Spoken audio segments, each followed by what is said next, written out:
నమస్తే డాక్టర్ గారు. ముక్కుతో గాలి తీసుకోవడానికి ఇబ్బందులు ఎందుకు వస్తాయి? వాటికి కారణాలు ఏమిటి డాక్టర్ గారు? ట్రీట్మెంట్ ఏముంటుంది డాక్టర్ గారు? ముందుగా మనం ముక్కుతో గాలి ఎలా వెళ్తుందో తెలుసుకుందాం. మనకు ముక్కు మధ్య భాగంలో దూలం ఉంటుంది, పక్కన కండలు ఉంటాయి. ఈ రెండు మధ్య ఉన్న స్పేస్లోంచి మనకు గాలి అనేది ఫ్రీగా వెళ్తుంది. సో ఇప్పుడు ఈ స్పేస్ ఎప్పుడైతే తగ్గుతుందో అప్పుడు గాలి తీసుకునేదానికి ఇబ్బంది అనేది మొదలవుతుంది. ఈ దూలం అనేది బాగా వంకరగా ఉన్నప్పుడు కానీ, లేదంటే పక్కన ఉన్న ఈ కండలు బాగా పెరిగిపోయినప్పుడు, ముక్కులో పాలిప్స్ లేకపోతే చీమగడ్డలు, లేదా ఏదైనా ముక్కుకి దెబ్బ తగిలినప్పుడు కానీ, ముక్కులో కొన్నిసార్లు గడ్డలు రావడం, క్యాన్సర్ గడ్డలు రావడం కానీ, లేదా మామూలు గడ్డలు రావడం కానీ, చిన్నపిల్లల్లో అయితే అడినాయిడ్స్ అనే సమస్యల వల్ల కానీ గాలి తీసుకునే దానికి ఇబ్బంది అనేది వస్తుంది. సో మనకి ఏదైనా మన ముక్కుకి ఎప్పుడైనా దెబ్బ తగిలినప్పుడు కానీ, లేదా యాక్సిడెంట్లు కానీ ఏమైనా జరిగినప్పుడు కానీ దూలం వంకర అనేది స్టార్ట్ అవుతుంది.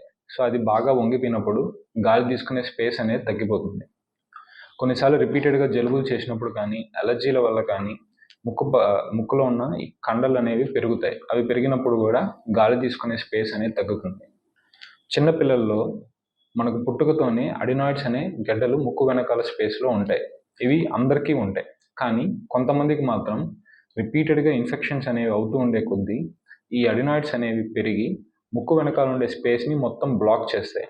దీంతో గాలి అనేది ఫ్రీగా వెళ్ళక ఇబ్బందులు పడుతూ ఉంటారు. కొంతమందికి జన్యుపరంగానే దూలం అనేది పుట్టుకతో వంకరగా ఉంటుంది.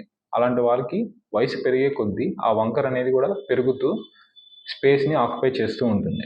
సో మనకు సమస్యకి పరిష్కారం అనేది ఏ సమస్య అయితే ఉంటుందో దాన్ని బట్టే పరిష్కారం అనేది ఉంటుంది.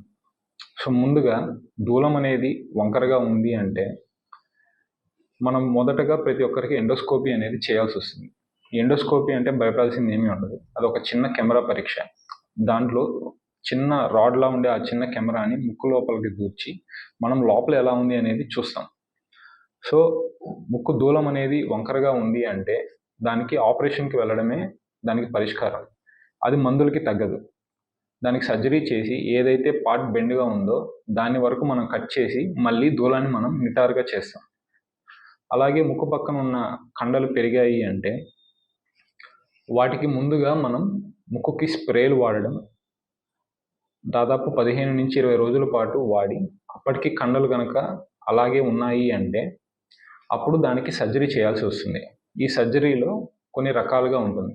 అందులో డైరెక్ట్గా కండల పైన కరెంట్ని పెట్టి వాటిని ష్రింక్ చేస్తాం. రెండవది ఆ కండల్ని సగంగా కట్ చేసి మళ్ళీ ముక్కు లోపల స్పేస్ని క్రియేట్ చేస్తాం.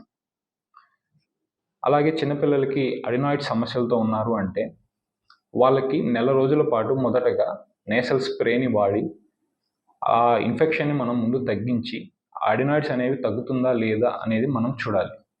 మందులకు కనుక అడినాయిడ్స్ తగ్గాయి అంటే సర్జరీ వరకు వెళ్ళాల్సిన అవసరం లేదు. ఒకవేళ అడినాయిడ్స్ అనేవి అలానే పెరుగుతూ ఉన్నాయి, గాలి తీసుకునేదానికి ఇబ్బంది ఉంది, పిల్లలకి రాత్రిపూట పడుకునేటప్పుడు గొరక వస్తుంది, లేదా నోటితో గాలి తీసుకుంటున్నారు, అలాంటి సమస్యలు అలానే ఉన్నాయి అంటే అప్పుడు ఆపరేషన్కి వెళ్ళాల్సి వస్తుంది. అలాగే కొంతమందికి సైనస్లు ఇన్ఫెక్షన్ అనేది పెరిగి ముక్కు లోపలికి పాలిప్స్ అనేవి వస్తాయి. సో వాళ్ళకి కూడా మందులు వాడి తగ్గట్లేదు అంటే సర్జరీ చేయాల్సి వస్తుంది.